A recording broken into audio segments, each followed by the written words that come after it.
All right, it looks like I'm live. Welcome everybody. Ask a libertarian anything. AMA. I guess that's really AALA. I am Dan, Taxation is Theft Behrman, and I can't tell you that I'm running for president, but I can't tell you that I'm not. And I was asked to do this AMA, and so I guess first I'm going to introduce myself, and then we're going to have a bunch of questions come in. And we'll see how it goes from there. So, like I said, my name is Dan. Taxation is Theft Behrman, and a lot of people ask me, is that really my middle name? Did I legally change my middle name?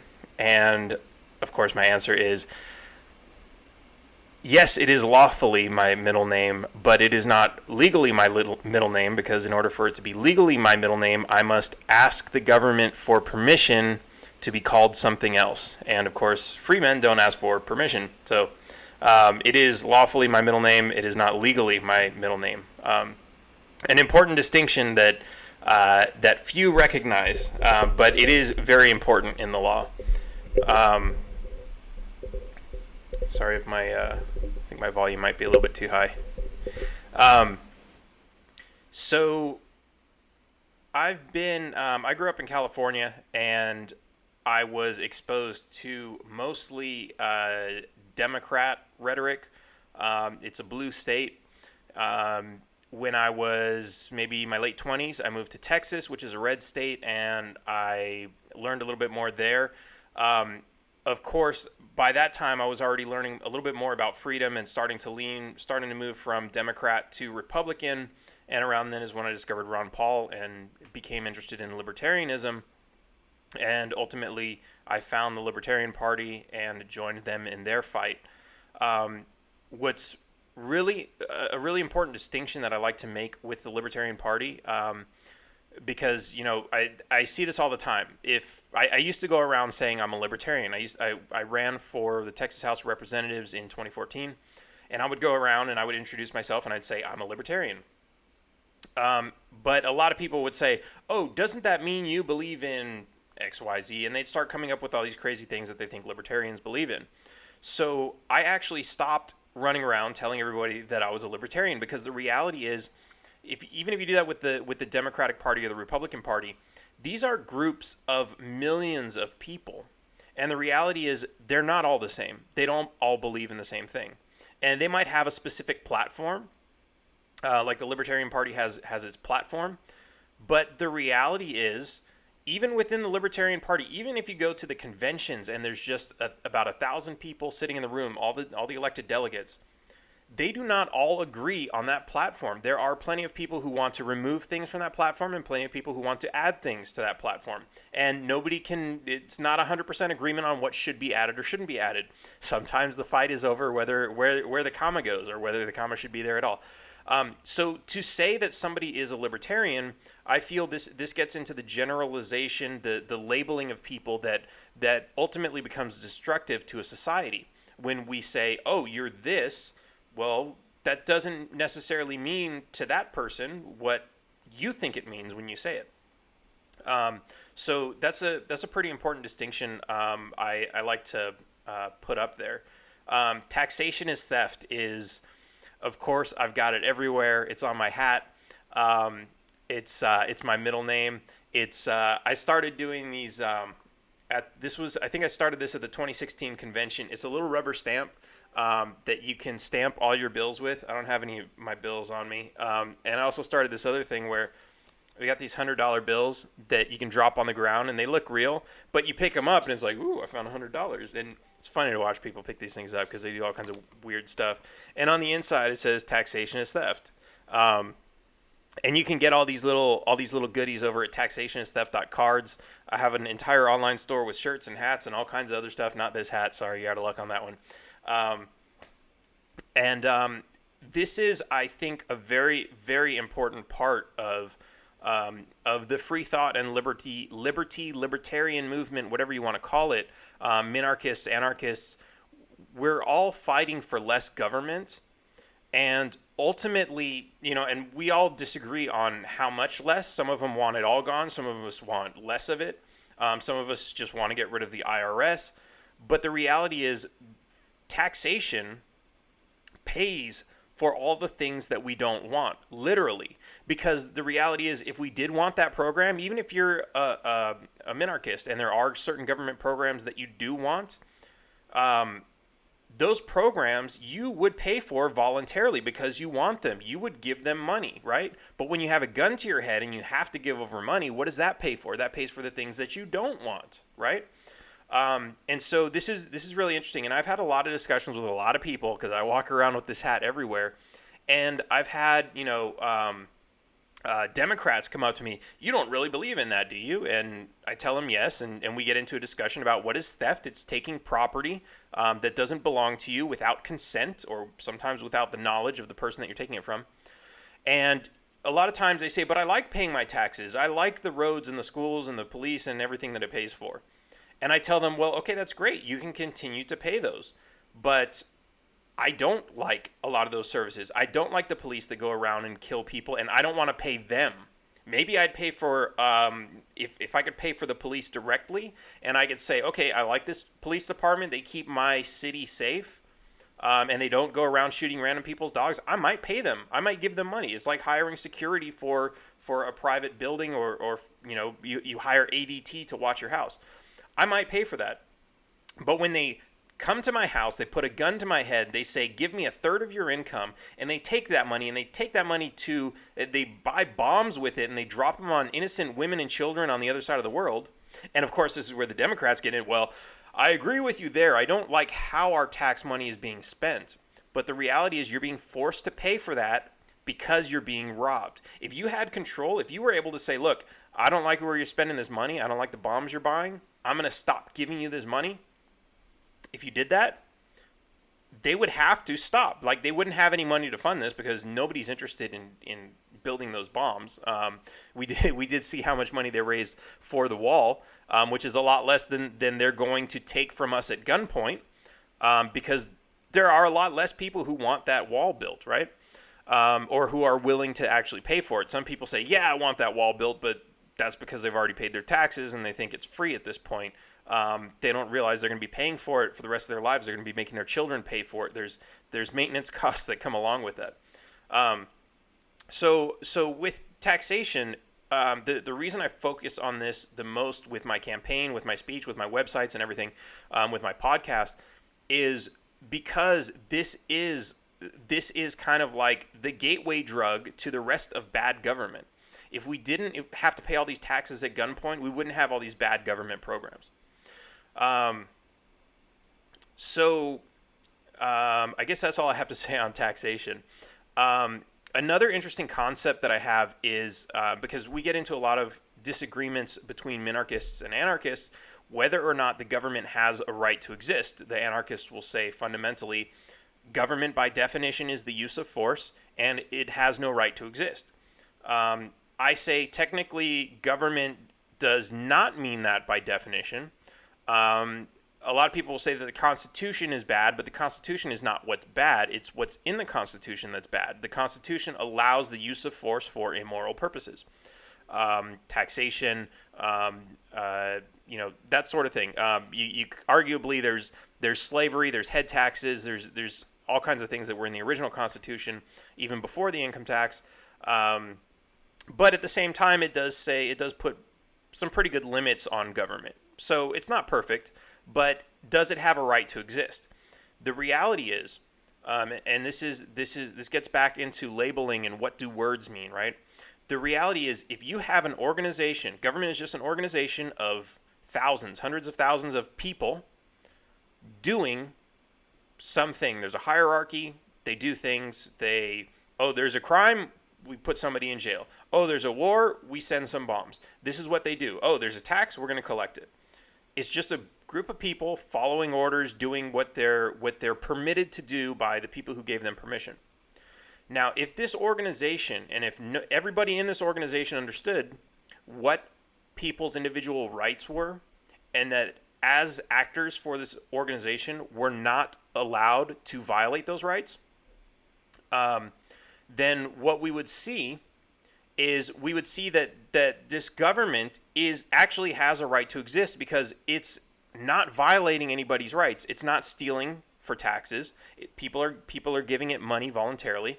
It's not sticking people in cages for victimless crimes. It's only helping to seek reparations for victims. It's basically a tool for a victim to use to make their lives whole again. And in this way, this government is not a violation of rights. Now, a lot of the anarchists will say that's not government. Okay, that's fine. I mean, you can call it whatever you want to call it, but the reality is an organization has a right to exist as long as that organization does not violate people's rights. And this is, like I said, this is one of those things that it really gets to me, because I can say one word, I can say the word libertarian. I can have a conversation with another person and I can use the word libertarian, and in my head it means one thing and in their head it means something completely different. And we're having completely different conversations. We can completely disagree on something. We could be arguing, oh, the libertarian philosophy says this, and no, that's not what it says, because we're using the wrong definition of the word libertarian, or we're using the wrong definition of the word property. That's a very important distinction. So, and in my opinion, 99% of the world's problems and misunderstandings and disagreements are from misunderstandings or from miscommunications of language itself. One person says one thing, the other person misinterprets it. They come back and they're insulted and they say something else in return, and it just goes from there and escalates, right? Something that we're always calling police on when they go to the scene of a crime, or somebody calls them out. The police like to go there and escalate things when really they should be going there and de-escalating things. That's a really important thing that I like to teach people when it comes to their communication. Anyhow, I'm going to see if we can... I got some questions coming in. Awesome. So I'm only going to answer one question tonight, and that question is taxation theft? And the answer, of course, is yes. Okay, good night, everybody. No, I'm kidding. Desiree is asking, what is my stance on the war on drugs? Is possession a victimless crime?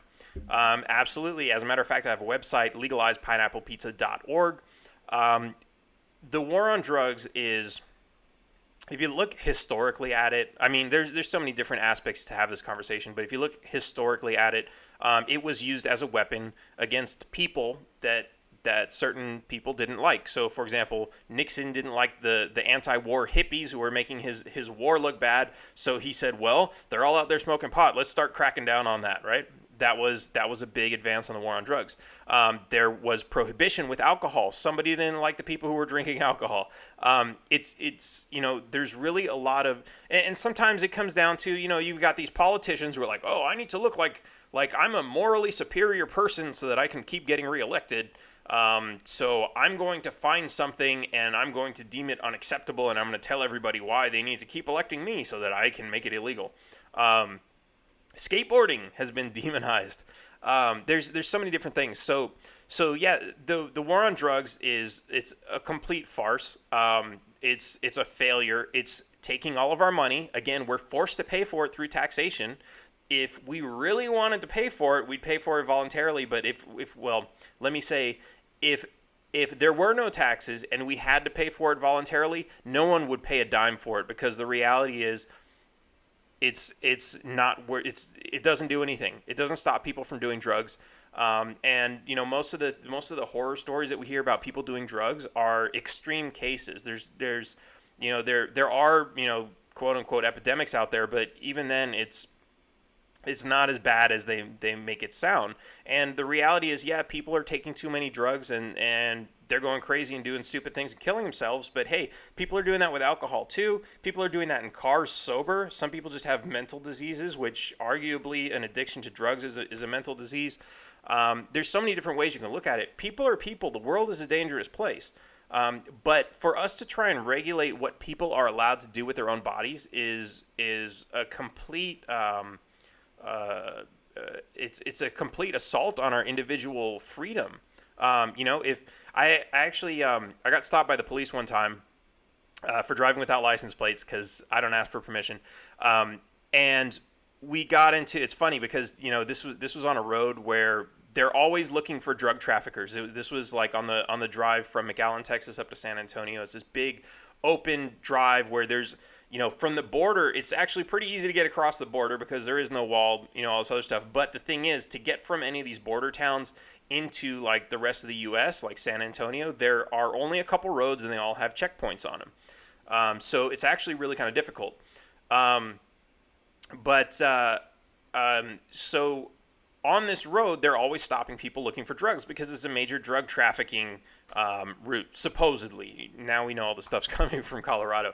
And so the police stopped me, and I was happy to sit there and waste an hour of their time because I'm sitting there thinking like, well, all the drugs are getting through. That's a win for me, right? That's a strike against your war on drugs. And I was talking to this cop, and, I had all this political propaganda in my car, and he was asking me things like, well, what about the war on drugs? Because, I think at that time I was telling people I was a libertarian. So, so he was asking me all these questions. What about the war on drugs? And I said, what's your problem with drugs? Why shouldn't people be able to have drugs?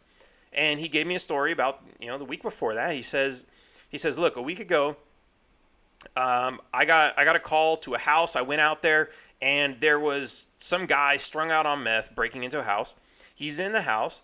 He's stealing the TV. He's breaking shit and, all this other stuff. But we caught him. We arrested him. And now he's going to jail and all this other stuff. And that was all because he was high on meth. And I said, okay. So, but you caught him, right? He's like, yeah, we caught him. And I'm like, okay, and he's going to jail, right? Yeah, it was his third offense. Third offense, breaking and entering, stealing stuff. Yeah. Okay, so you caught him. He's going to jail for stealing, right? Not for did you catch him on possession of drugs? No. But he was high. That's why he was doing it. Okay, but you caught him doing a criminal activity, actually stealing, actually creating a victim, taking property from another person.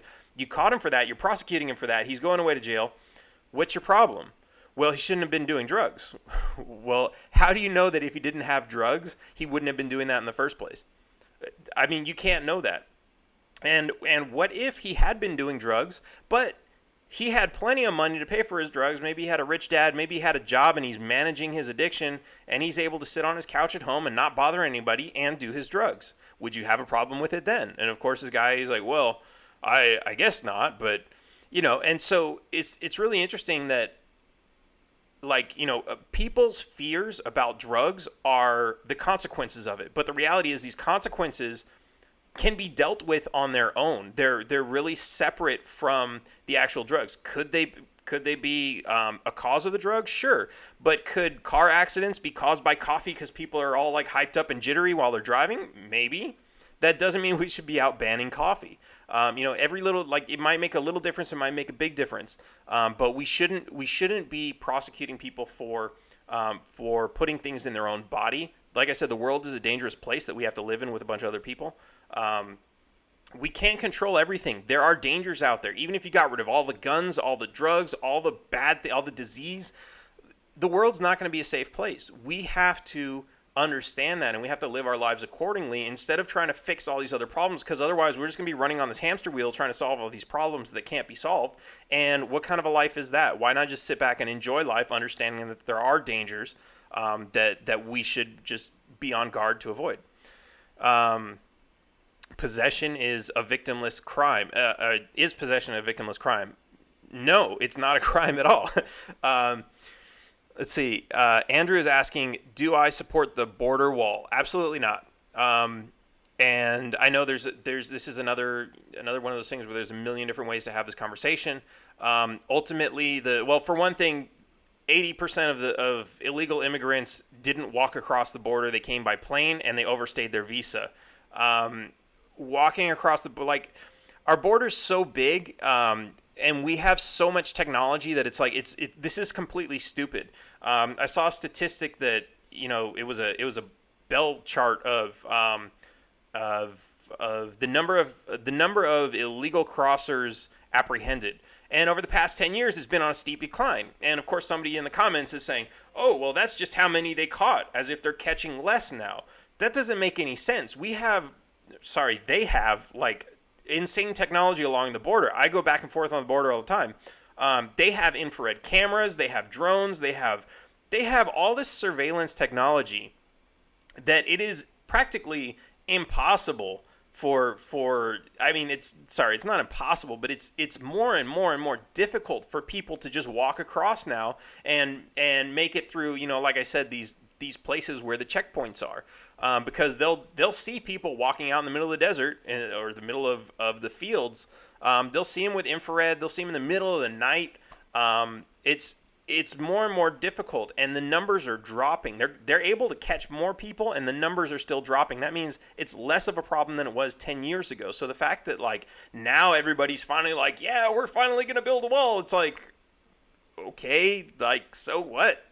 What are you accomplishing by that? People are gonna go over it. They're gonna go under it. They're gonna go around it, just like they're coming today. And like I said, most of the people they're coming in legally, and they're just overstaying their visa. Which you're like, Border Patrol is not going to catch that because they are literally letting them in. Tyler, do I do drugs? I can neither confirm nor deny the allegations, and I can neither confirm nor deny whether there's alcohol in this beverage. But that's legal. So, let's see. Chris asked. Ashanti said, I got a couch for sale. No, I don't have a couch for sale. Am I looking for a couch? No, I'm looking for some other furniture, but actually I could go with an outdoor couch. I need an outdoor couch for my patio. Let's see. Trey Williams, how would I fix the healthcare system? So that's a really good question. And actually I have one of my campaign platforms is to abolish the FDA. Now, of course, not overnight, because we do rely on it as sort of a screening mechanism for the quality of healthcare and drugs. But the reality is that service would be better provided by a private industry.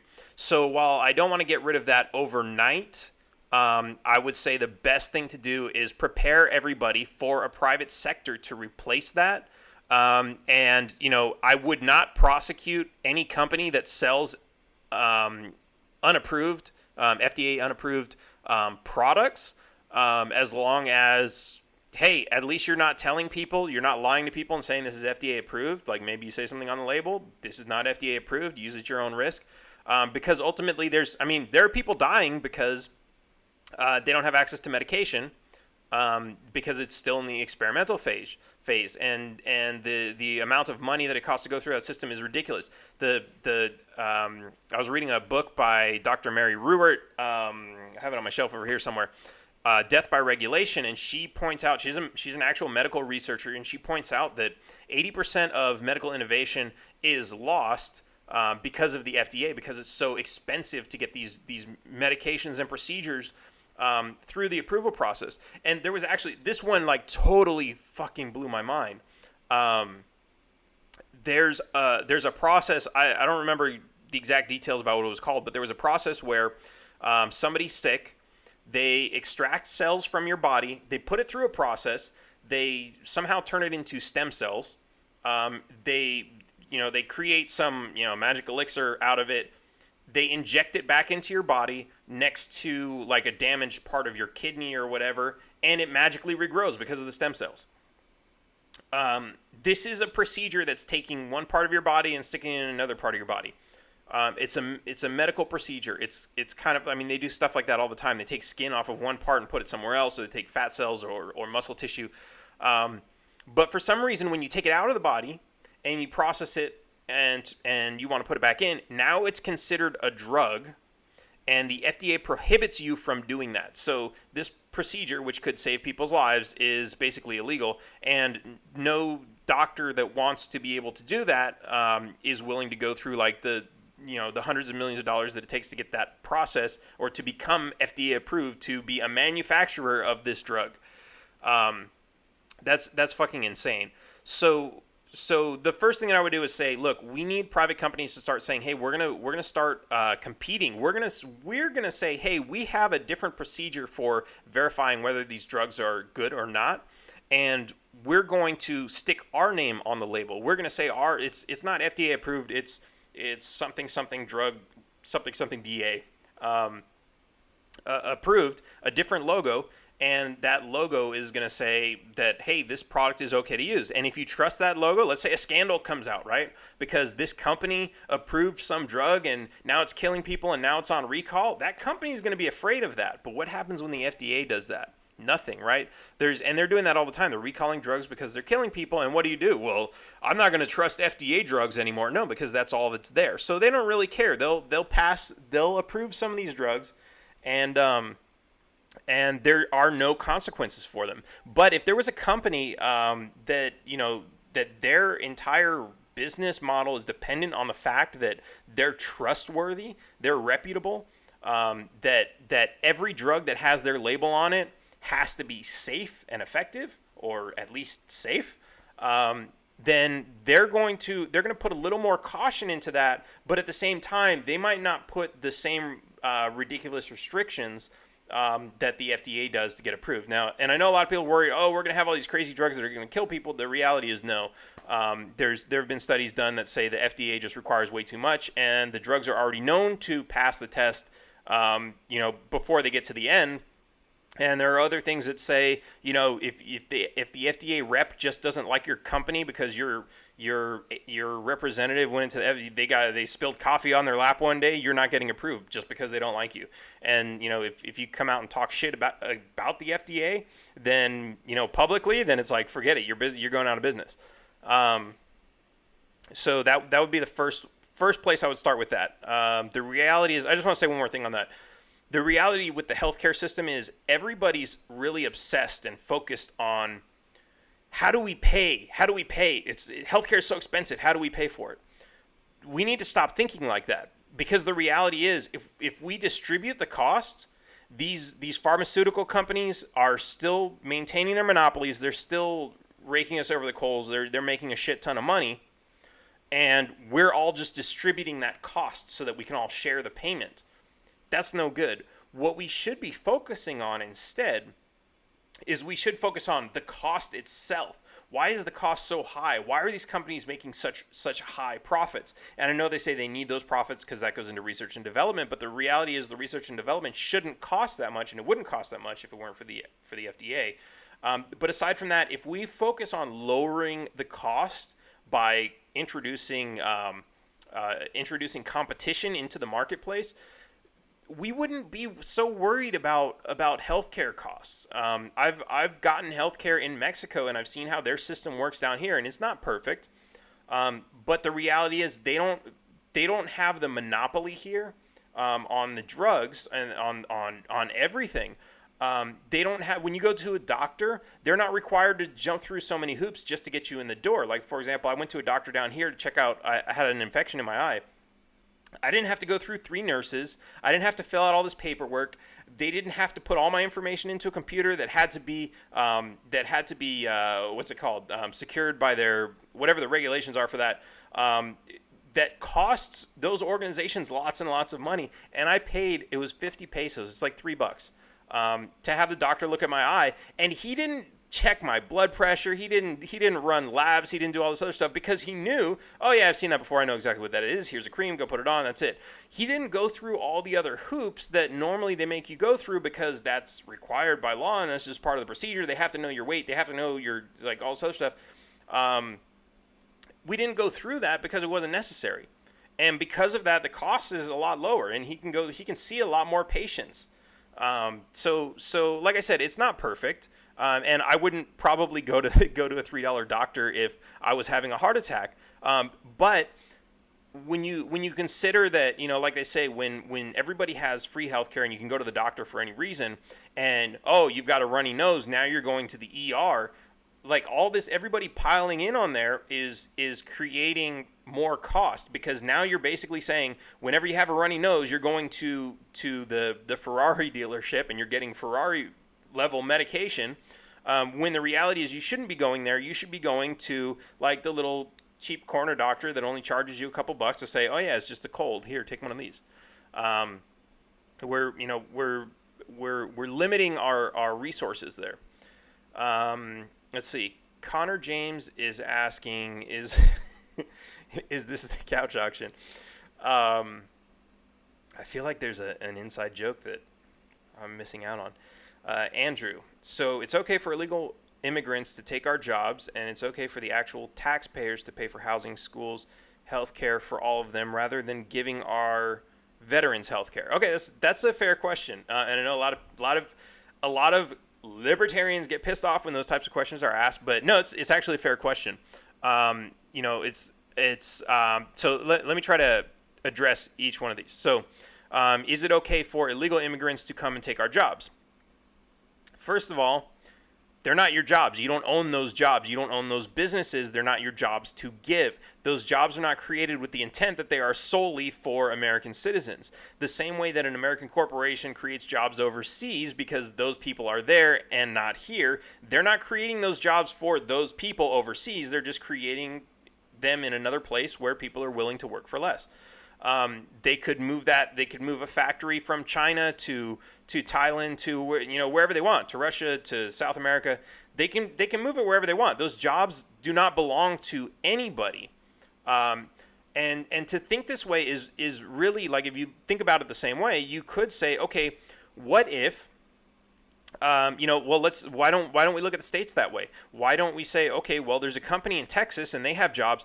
All these Californians are coming to Texas and they're taking our jobs. Nobody says that, because the reality is nobody was fed the propaganda to say that. Like, nobody, like, I guarantee you didn't walk into a job one day and they said, oh, sorry, we can't hire you because we hired an illegal immigrant. Nobody ever told you that. The reality is you've been listening to this programming and this propaganda that they've been telling you for so many years that Mexicans are going to take your jobs. There might be some cases like that, but the reality is for most people that doesn't happen. Let's see. It's okay for the actual taxpayers to pay for housing, schooling, and healthcare for all of them. That's actually another misconception, because think about this. How are you paying for schools? It's not your income tax. You're paying for your schools through your property tax. Where are these illegal immigrants staying? They're not living somewhere. They're not paying rent. When they're paying rent, they're paying their landlord's property tax. So they actually are paying the school tax. They're paying the police tax, and all these other things. Healthcare, I guess that's up for debate as to, is there a hospital that illegal immigrants can just walk into and get free healthcare? I would think, I don't think I can walk into a hospital anywhere in the U.S. and get free healthcare. So I don't really think that's a thing. But of course, if you want to argue about the welfare state, I would happily say, okay, fine. If this is your only problem, that, hey, there's an inequality in the welfare system, why not just say, okay, fine, let's end the welfare state, or at least not give welfare benefits to quote unquote illegal immigrants. That's a perfectly acceptable answer. Instead, like, think about this, like, really, instead, like, there's a problem. You're putting money into a system, and people that you don't want to take out because they're not putting into it, they're taking out. You don't want that to happen. That's a problem. So the easiest solution is don't let them take out of that system. But instead, you are told, you are programmed, don't let them in the country at all. Why not just say don't let them take out of the system? Another interesting fact is if you look at the actual statistics, and this is from the Bureau of the Bureau of Labor and Bureau of Labor Statistics, something like that. They'll actually tell you that illegal immigrants are paying in $1 billion more than they're taking out, because a lot of them are and this is estimated, but a lot of them are working with fake IDs, which means they're using Ron Swanson's name and social security number to get a job. They're paying withheld taxes and social security, and then at the end of the year, they can't get a refund because that check is going to be issued to Ron Swanson, and they don't have an ID that says Ron Swanson on it, so they can't cash that check. So that's another interesting misconception. Let's see. And veterans, why not pay for veterans' health care? Well, that's another big problem. Why is the government hiring people, sending them off to war, letting them risk their lives and get killed, and then not giving them shit? That's got nothing to do with illegal immigration. That's because your politicians don't give a fuck about you. They're willing to risk your life over some oil, some profits, some some glorious war in the Middle East that has no end, they're willing to risk your life because they don't give a fuck about you, and you're concerned about illegal immigrants because they told you that's what you should be. You should be concerned about illegal immigrants. Don't be concerned about the politicians who are killing your children. Let's see. Nicholas is asking, so another wasted ballot spot. Well, I'm not on the ballot yet, so if you have a better candidate than me, go ahead and stick them on there. Brian Ellison is asking, why is Rothbard wrong about borders? I don't know what Rothbard has to say about borders. I will say this, because I feel like this is one of those, oh shit, he doesn't know anything about Rothbard. Here's the way I see people, and this kind of goes back to my thing about labels. Like, Ron Paul taught me a lot. That's great. He's not perfect. There are things I disagree with him on. I couldn't even tell you what I disagree with him on, but I like to discuss ideas and concepts, and I really don't care where they came from, because the reality is everybody's got different opinions, and there is no single person that we should idolize. We shouldn't say, oh, well, I everything that Rothbard ever said is awesome. Except for this, like, who cares really? Like, if you want to say, here's a book from Rothbard and give it to a friend and say, hey, read this. There's a lot of really interesting viewpoints on this. You might say, I don't agree with everything in this book, but there are some really interesting points. Maybe you agree with different things than what I agree with. That's really what we should do. Like, I really don't like this thing that everybody's like throwing around names as, and it's the whole Obamacare thing, right? Like, Obamacare, as if like this book, this like 50 million pages of healthcare regulations is Obama's creation, and Obama should be worshipped because it's not even his thing. And maybe that's different from, what Rothbard says about certain things, but we should stop associating names and stop worshiping people and start understanding and discussing concepts and deciding which concepts are better and more applicable. Jesslyn Blake says, do I agree that illegal immigration is a problem? If so, what solutions? So again, do I think it's a problem? Not really. I mean, in the way that there are all these other systems in place that are problems, and illegal immigration might complicate some of those other issues. Maybe, but at the same time, it's like, look, realistically, you can say, okay, we've got this country. Our population is 320 million people. If 10 million people were suddenly added, now our population is 330 million people. Does it matter that they came from Mexico? Does it matter that they came from Canada? Does it matter if they came from one state and they just had like another baby boom and 10 million people were born tomorrow? Does it matter? The reality is it's a change in population. The problems that we're told to worry about, they're either propaganda to control us, to make us, say we need government to solve a problem, because ultimately, like, what does any salesperson have to do? They have to convince you that you need them, right? Like, everybody owns a car now. What are the car companies doing? They're convincing you that, oh, we've got a newer car that does better things, and like, because you have to go out and buy another car. Whereas like a lot of the older generation are just like, I've had this car for 50 years. Why would I need a new one?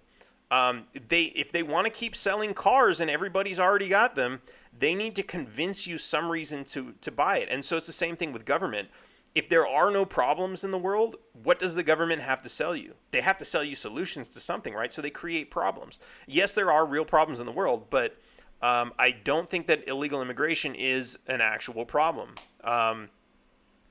Let's see. Oh yeah, here's an interesting article that I read, that there was an illegal immigrant who was arrested for the 5th time after he was deported 4 times, I guess. And it's like, okay, well, that's proof. Deportation doesn't work. If you arrested him, why not just throw him in a prison? It's and I know, like, people are like, well, why should we have to house those people in our prisons and have to pay for it? That's a really good question. Why should you have to stick 75% of our, why should you have to pay for 75% of the people who are in our prisons when they're there for nonviolent drug offenses? I don't know if I screwed that number up, but it's like, get those people out of prison first, and you'll drop your prison bill. Is that really what you're worried about? The cost of your prisons? I don't think so. It's a misdirection. You're being controlled. Let's see. Brian Nelson asks, why is Clayton Hunt the only real libertarian, and what can we do to be more like him? He is the only real libertarian because there's a test at theonlyreallibertarian.com, and to this day, Clayton Hunt is the only person who has passed that test. So head on over to theonlyreallibertarian.com and see if you are a real libertarian. And if you want to be more like him, well, stop worrying about how libertarian you are, I guess. I don't know if that's the right answer for that. Gage is asking, what about addressing the doctor-to-patient ratio? The fact that the cost of education limits resources. Yes, you're absolutely right, and this goes into like the AMA and government regulation, and the AMA I think is kind of a quasi-government agency, but it's I mean you're right. The number of doctors is limited.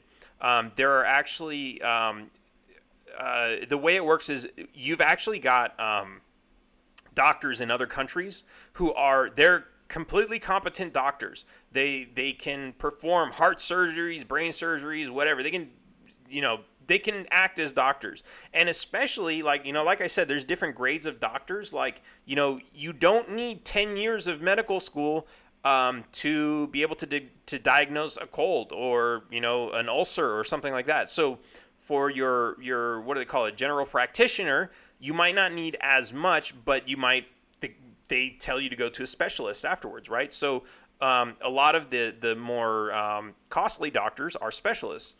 And the reality is there are a lot of general practitioners and even specialists that are coming in from other countries because they're like, oh, I'm going to go to America, I'm going to make a lot of money, right? Where people are willing to pay a lot more for healthcare because that's where the market is. And then they get here and they find out, oh, well, even though I'm qualified to perform brain surgery in the country that I came from, the United States is going to make me start, not totally from the bottom, but they're going to make me go through this whole process again. I have to go back to school for several years to become certified to pass their tests to become a doctor in this place. And the AMA puts limits up on this from what I understand. If, let's say you have a college and you have the doctors passing their final test and 100%, like across the board, every single person in that class gets 100% on the entire, course. That college is only allowed to make X number of doctors. And if they go over that number, then they can have their license taken away by the AMA so basically what they're saying is, even though these people are qualified to be doctors, we don't want that many doctors because it's going to create competition. It's going to lower prices. So yes, that's another really interesting issue that needs to be addressed. Let's see, and of course this is the whole thing about the free market and licensing and all this other stuff. You're creating a higher barrier of entry. There might be people who you might not who said this? I think it was Larry Sharp. He said he says his barrier or his measure is, would you ask your friend to do it, right? And so it's like, would you ask your friend to drill your tooth and put in a filling? Probably not. Would you ask your friend to fly a plane for you? Probably not. So in those cases, he would ask for those people to be licensed. But the reality is, if I have a friend and he just happens to own an airplane, because he's, I don't know, a millionaire or whatever, and he says, yeah, I know how to fly this thing. Come on, get in. Let's go. I might get in. Because okay, he knows how to fly it. I've seen him fly it a few times before. Okay, fine. I trust him. I don't care if his license is valid or not. And you'd probably say the same thing about a car, right? You don't always ask your friend, hey, is your license valid before you get in the car with him? And so, but I might be a little bit, I might live a little bit more dangerously than some other people. So some other people might say, no, I don't care. I don't even care if you do have a license. You're not a professional pilot. I'm not getting in a plane with you, especially not that little Cessna.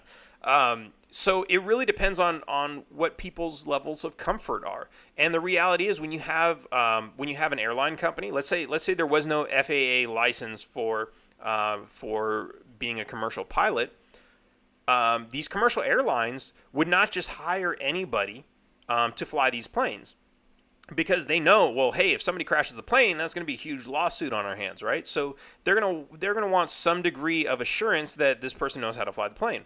And so there might be third parties that certify this. For example, scuba diving. I'm certified to be a scuba diver.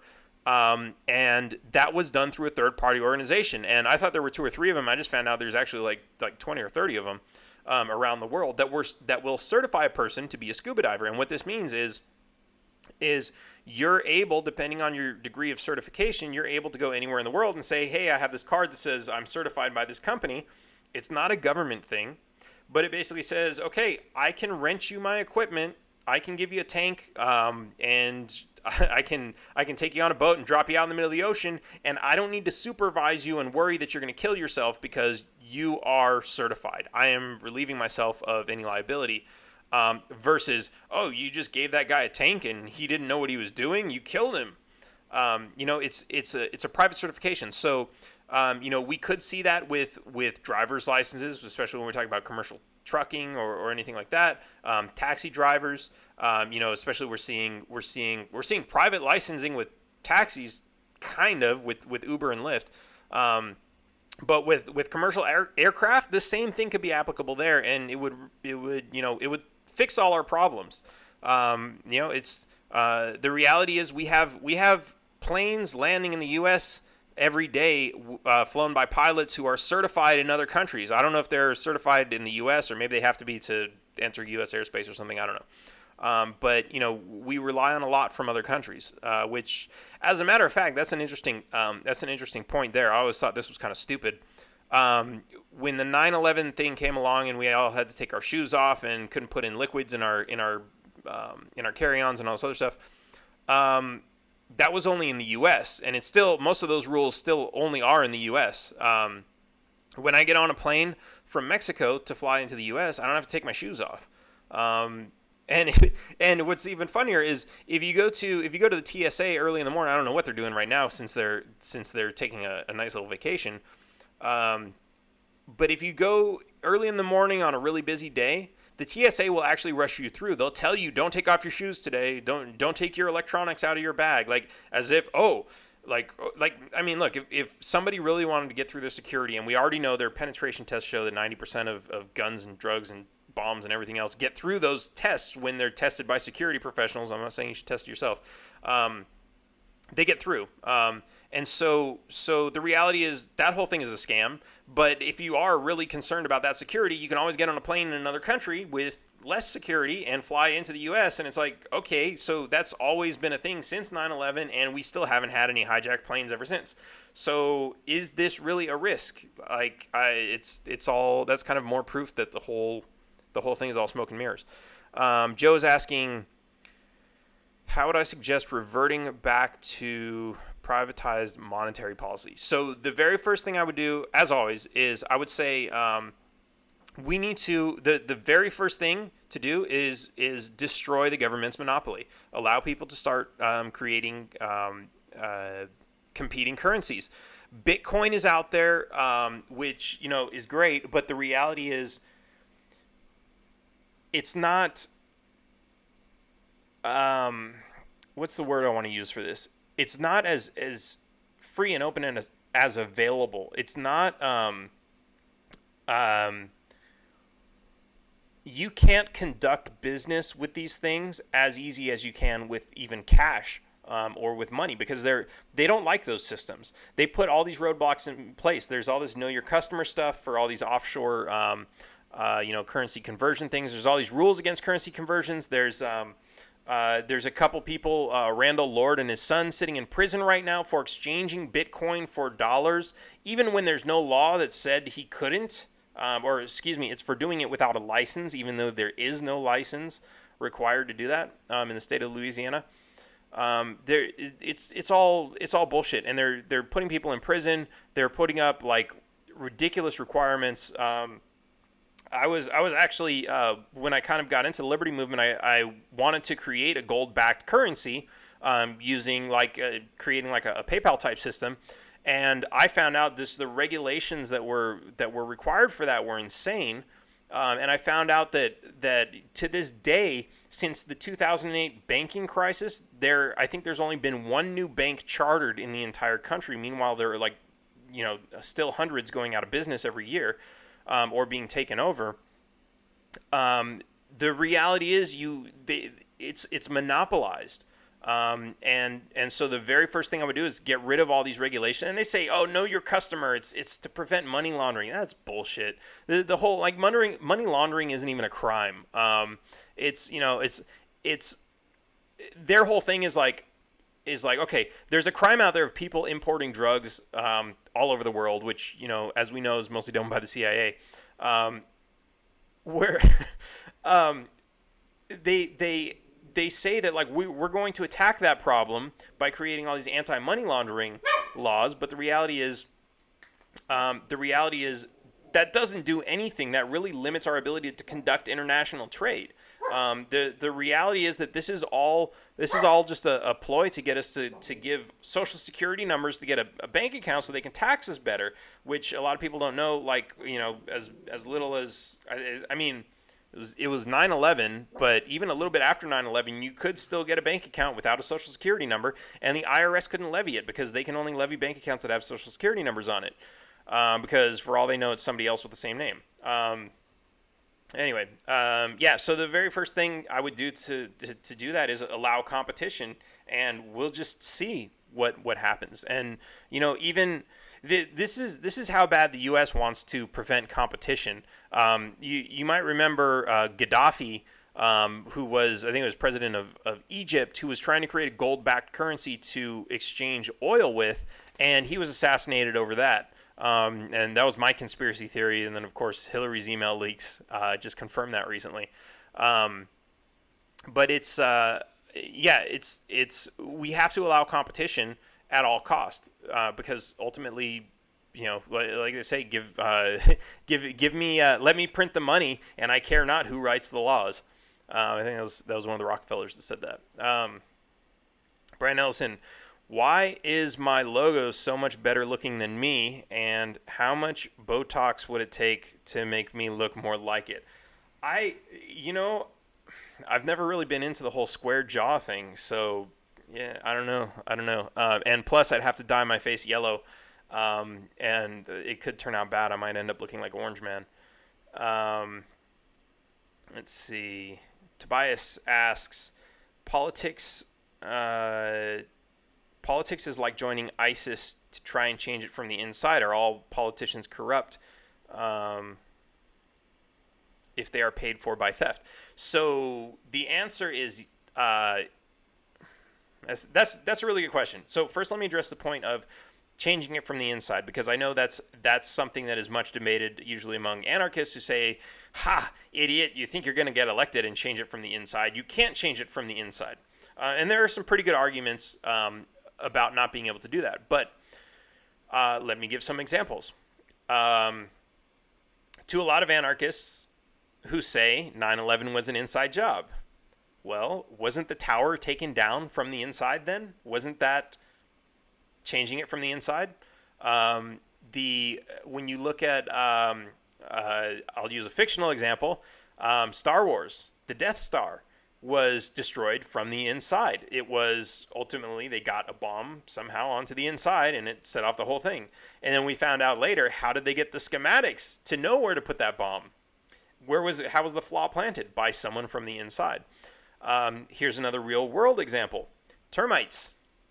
If you've ever seen a house collapse because of termites, that's an inside job. So yeah, I get it. Like, one person is not going to get elected and quote unquote change it from the inside. But the reality is this too, like a lot of these politicians, as much as we say they're all corrupt and they're all liars and they're all pieces of shit, the reality is a lot of them are,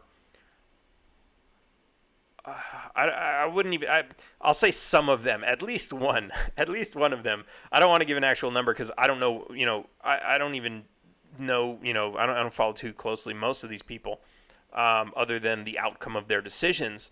But some of them, I believe, are They have good intentions. They don't want to be corrupt. They do want to make things better. They just don't understand that taxation is theft. And so they continue. Oh yeah, well, okay, yeah, we can create a new tax because it's gonna pay for something good, and they don't understand that taxation is theft, and that's fine. I mean, this kind of reminds me of talking about the military. A lot of people say, oh yeah, everybody in the military, they're all a bunch of crazy apes running around shooting guns at people, and they're maniacs and they're animals. That's not necessarily true. I think a lot of them, they fall for the lies. They join the army because they think they're going to protect the country. They think they're going to get benefits, like they're going to get paid for school. They think they're not going to get deployed. They're not going to have to actually do anything or kill anybody. And then they find out, like, oops, that was a lie. Now I have to do things. And we see a lot of vets who are forced into going to war and doing things, following orders that, I mean, arguably they could refuse to follow those orders. But, they go through this learning experience and they come back home and we find out that, hey, these people learned that war is a racket and it's a scam, and they should never have fallen for that, and they should never have gone and risked their lives. Some find that out too late and they're already dead. Some find out too late and they've already killed people or done other things that they tremendously regret. But I think, the intention is there. The reality is that the brainwashing of taxation and the brainwashing of government's role as a necessary evil, that we have to do these evil, that evil is necessary in order to live in a civilized society. That brainwashing is so deeply ingrained in our society that it's difficult to say that everybody is really just in there to rob somebody else. They might just be, that's their understanding of how the world works, and they're propagating that. Sorry, I'm just seeing that I'm getting close to the end of the show.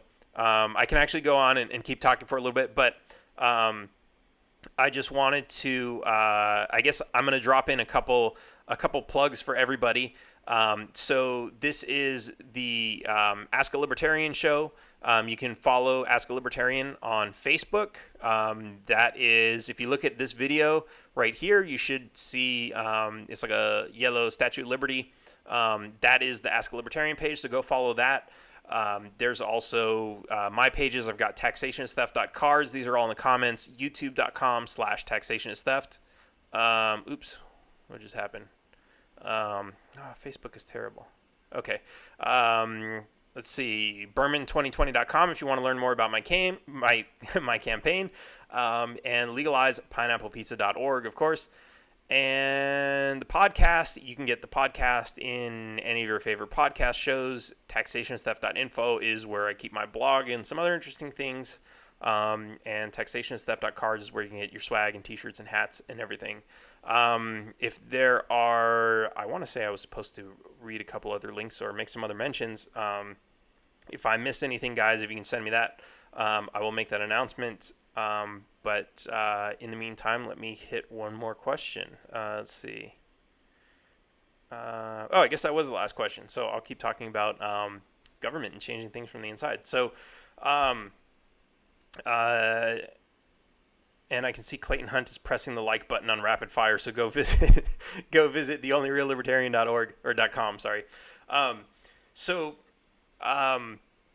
changing things from the inside. It's I get it. And look, the reality is, I'm running for president. Sorry, unofficially. I can't tell you that I am. I can't say that I'm not. To quote unquote, or a lot of libertarians are running for president to change things from the inside. But the reality is they only have so much power. Even if they are able to completely shut down the United States government, like Trump has done, which I guess is not complete shutdown, but even if they're able to completely shut it down, we still have the state and local governments to deal with. And those guys aren't really playing fair either. That's where a lot of the asset forfeiture comes from. That's where a lot of the drug possession arrests are made. It's, the states are doing a lot of evil too. They're not dropping bombs on the other side of the world, but they are doing a lot of evil to their own people. So it's important to realize that the president that's not the end game. You don't just get one person in, and so to that matter, yeah, you can't change it from the inside. But the reality is, and especially with my campaign, um, the goal is not. I mean, the goal is obviously to get someone into an office, but the goal is ultimately to change the mindset of the people, because the reality is, if 90% of the country believes that we need a wall, there's going to be a wall. If 90% of the country believes that taxation is necessary to function in a civilized society, we're going to have taxation. If 90% of the country believes it's right to murder, we're going to have murder.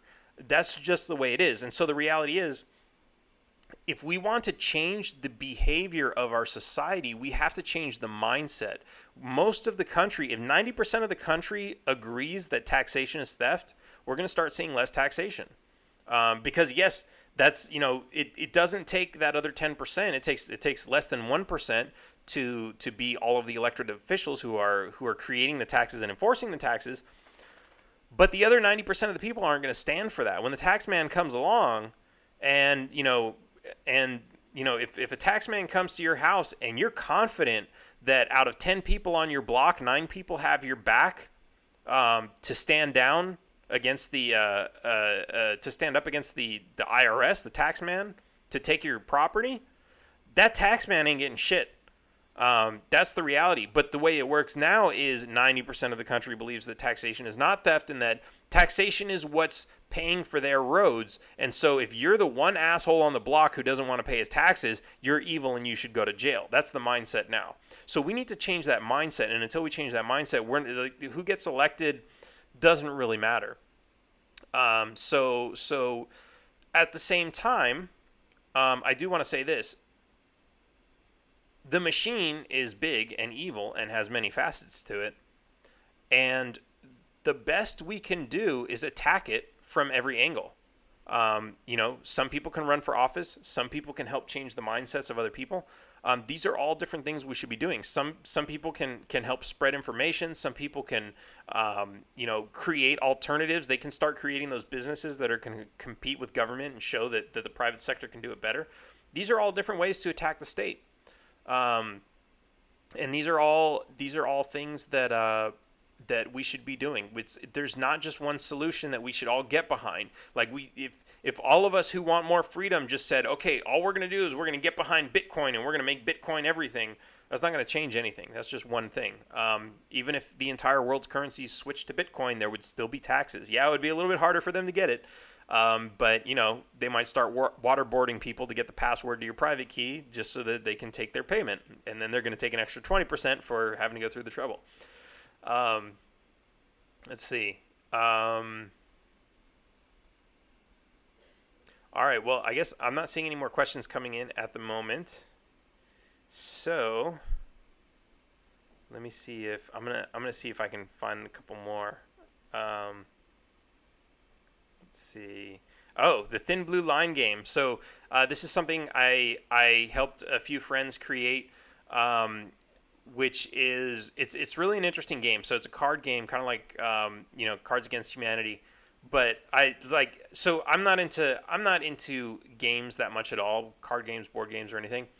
But I thought this was a really interesting concept because for the first and most obvious reason is it's an interesting. They call it a police simulation card game that kind of shows you how the police actually operate and how you can screw each other over and trick your way into winning and what the real motivation of being a police officer is. It's an interesting way to teach your friends who might not hate the police, but it's an interesting way to show them how these things actually work. But what I thought was fascinating about this game is because I'm a minimalist, so I love small and portable things. And this game is it's small, it fits in your pocket or it fits in your luggage or however you're going to carry it. And what's interesting about it is it's not just a card game. You actually take the cards and you lay them out. There's instructions to tell you how. You lay it out on a table, and now it's actually more like a board game, but it's with cards. I don't know. I thought that was kind of interesting. But so that's a cool game to check out. It's you can check that out at thinbluelinegame.com. And let's see. Waterboard you and bill you for the rag. That's right, Clayton. Let's see. Everyone's making fun of my dog barking. Yeah, she and he are always over here making noise when I'm doing my podcasts also, so you'll hear them every once in a while in the background. Um, let's see. Let's see. What else? I think yeah, it looks like these guys did a good job of sending me all the good questions. Um, Awesome. Well, I guess if there are no more questions, I'm gonna call it a night. It was awesome doing this. Thank you all for watching. Thank you all for your awesome questions, and I'll see you again sometime soon. And until then, taxation is theft. See you guys around.